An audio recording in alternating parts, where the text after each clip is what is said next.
I'm going to do just one last video for now because this channel was designed to be sort of fun and entertaining, but along with having very informative items about the experiences that I've had and the first, second, third person experiences that I've witnessed in my sort of what I could call freedom fight, what I've discovered in this country about the nature of it and how it works and how we really are not free. We just have privileges and immunities. Per the 14th Amendment, we don't actually have inherent rights. And that's how everything actually works. These are all things I've experienced firsthand or have witnessed. What I've come to realize is that debates I get into with other people under other videos are often either going to be too trollish, whereby I'm just expending my energy and wasting my time, or they're against people who seem to support the nature of the country the way it is. They don't want freedoms. They want there to be governmental controls. If I use a lot of traffic ticket examples because it's something we're all exposed to, where I can introduce people to the frauds involved in their legal system as compared to a truly lawful system. And it seems like a lot of people in America, that we live in a new sort of country where that kind of control over people is desired.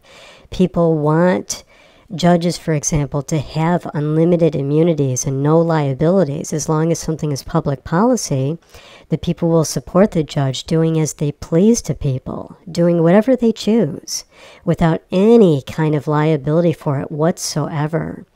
The normal process is if you don't pay a traffic fine or something because you're challenging the court's jurisdiction, maybe say you're asking for a lawful summons that doesn't exist because it never does, and you don't understand or you're not engaging in their administrative process, you just want them to follow the law, then what they might end up doing is issuing a warrant, only to discover that the warrant is a complete fraud in and of itself. It's never done properly, ever. They can never seem to do it properly. And when you challenge these things, it makes the court very, very angry because they realize that, of course, our traffic court is a fraud. It's simply an administrative process loaded with lies. And it's an extortion process. It's a form of taxation that we get to commit against you because you have agreed to it through getting your driver's license and forfeiting your car's ownership over to the state, etc., etc. I've watched a person get pulled over and who is trying to drive without a license and have had his car get towed simply because the police officer said, no, your car is registered, so the state is just simply taking it back. People think they own things with the use of debt instruments, these greenbacks that we use. This is another argument I'm having with someone, whereby they don't think the greenbacks are debt instruments, that they're not notes, even though it says right on it that it's a note. It's a Federal Reserve note. And of course it's a debt instrument. What do you think the national debt is? All of the stuff that is very self-evident that people seem to miss, they can also be proven. We have also have a case going where someone has been able to prove that a bank creates money out of a mere signature. It's just created out of thin air. It was evidence that they didn't mean to present that we ended up being able to use against them.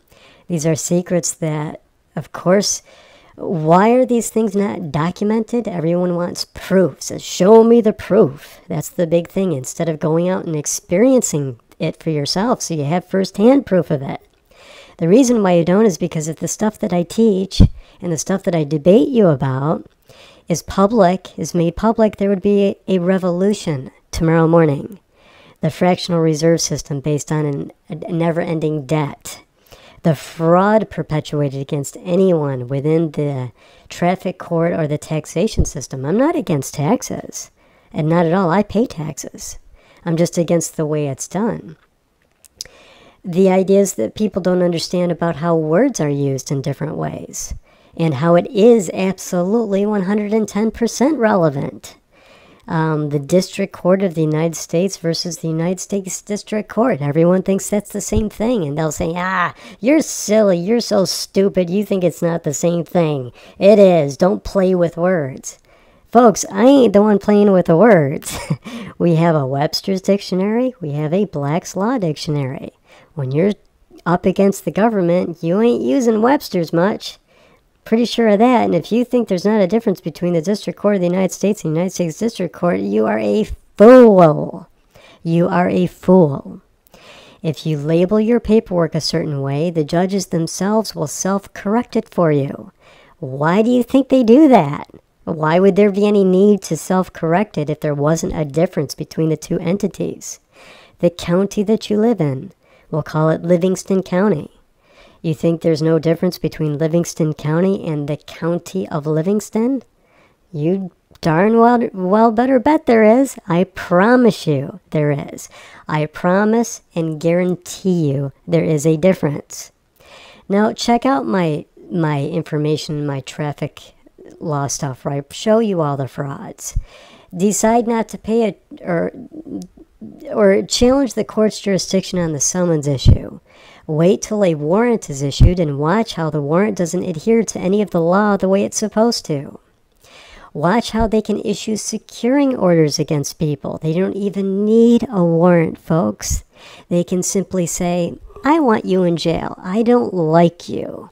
You have an unregistered car on your property. You better go register that with the department of our state or we're going to throw you in jail, folks.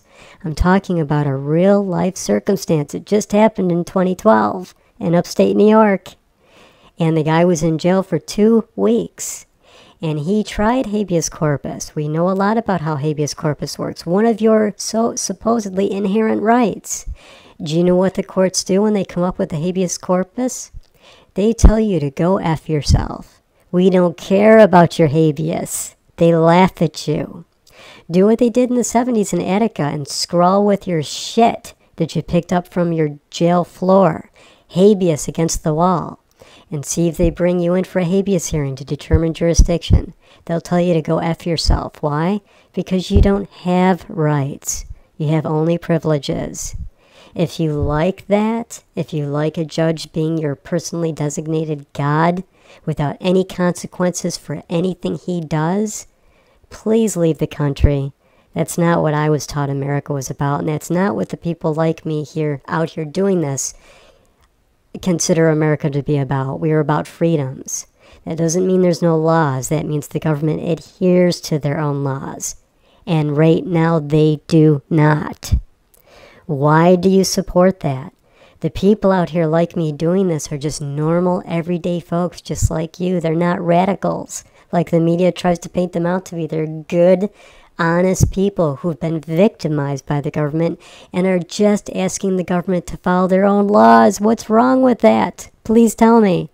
Why are you okay with the government not following their own laws? Why? Why?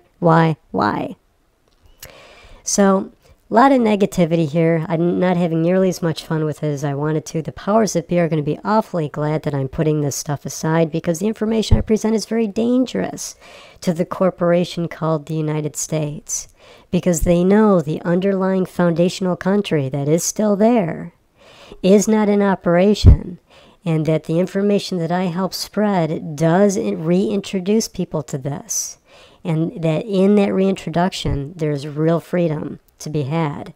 And the powers that be within their corporation, of which currently Obama is the CEO, do not want this. They do not want this at all because there are tremendous benefits to be derived from a fractional reserve system filled with debt notes that takes advantage of people's slave labor all over the world for your benefit. I'll consider coming back once there are more views. Thanks to everyone who's been watching.